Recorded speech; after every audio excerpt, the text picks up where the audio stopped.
Reading from my novel is Novilistricka Plan, Chapter 1. An infinite number of cosmological theories may be invented and adumbrated onto the apparent facts and events of the universe we exist in. Many of those theories will equally well account for the observable facts of physical existence experienced, and none will ever accurately reach an absolute, exclusive, and definitive account for the origin of the universe to its ultimate source. Faith is required at several points to fill in the missing frame of reference footings. Faith accounts for the phenomenal existence of a perturbative vacuum and where and when and why in the pre-Big Bang cosmology of things such a nearly eternal field of phenomenality could arise or always did. If such fundamental structures comprise the origin of a radion or vice versa, issues arise regarding why the construction of an expanded universe occurs. The word to begin, the kind of fat lady singing a high note breaking the symmetry of a perfectly composed non-dimensional point that isn't a spiritual balance, a primordial non-dimensional Leibnizian monad might have been spoken.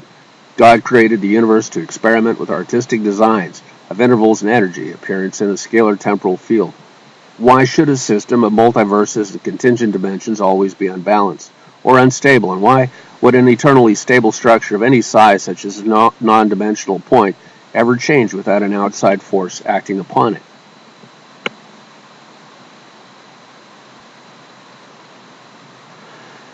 The elimination of singular points of origin within cosmological history is an approach possible with string theory, I believe. Yet the issues of proximal and fundamental origins of mass would then be transferred for philosophical purposes to virtual particles in the pre-Big Bang vacuum. Each virtual source of mass could be thought of as infinitely endowed yet finite when emerged into the pure space before the Big Bang, such that each does not bring its own displacement of every other virtual particle emerging into space. There are innumerable alternatives, of course, philosophically imaginable.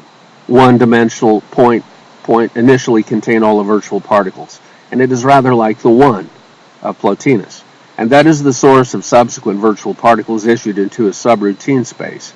Perhaps all these universes expand inward rather than outward, and can do so infinitely cascading from the one. Size and dimensionality would be relative like space-time. One cannot say then what knowledge would be in such a context. Instead of a member and all, there could be a knowledge-ton, like a graviton that transcends universes to subtly change quarks in human and other sentient minds.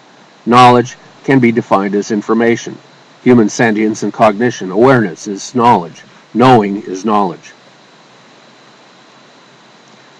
The sentient dimensions would be affixed to the mass track dimensions on an opposite side for an interior purpose, of course. Can a dimension have just one side? If a material definition were wanted for what knowledge is, it would be difficult to describe in material or dimensional terms, since it would be of another character. Information is data bits, form content for a holographic theory of the universe. Bits stored in a non-dimensional point comprise an obvious paradox. They would be in a material dimensional context. Maybe there is an anti-knowledge in anti-dimensions. I had visited many planets where economic theories grew to become consolidated into a hierarchical global religion, and in which dissidents were outcast as heretics and anathema. Human or other sentient lives must be considered as abstract statistical machines for sale or trade as commodities most useful to the utilitarian god of the globe, who would allocate resources in arbitrary ways deemed most useful to the global imperial corporate governance.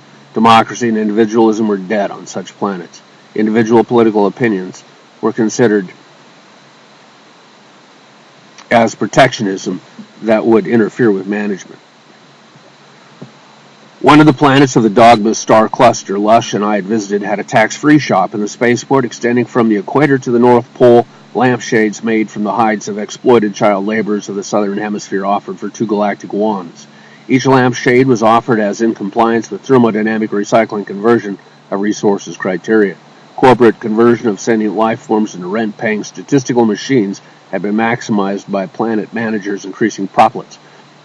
Those crystal clusters would be a good study for paleogenetic comparisons with fossilized inference analysis of polymorphism.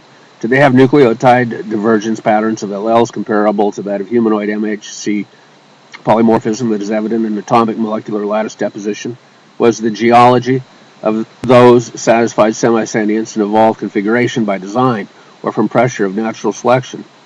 I realize we haven't the time for an in-depth study of these creatures that appear so oddly rude, Patrick, yet we should chisel away a few easy pieces if we can before leaving the world.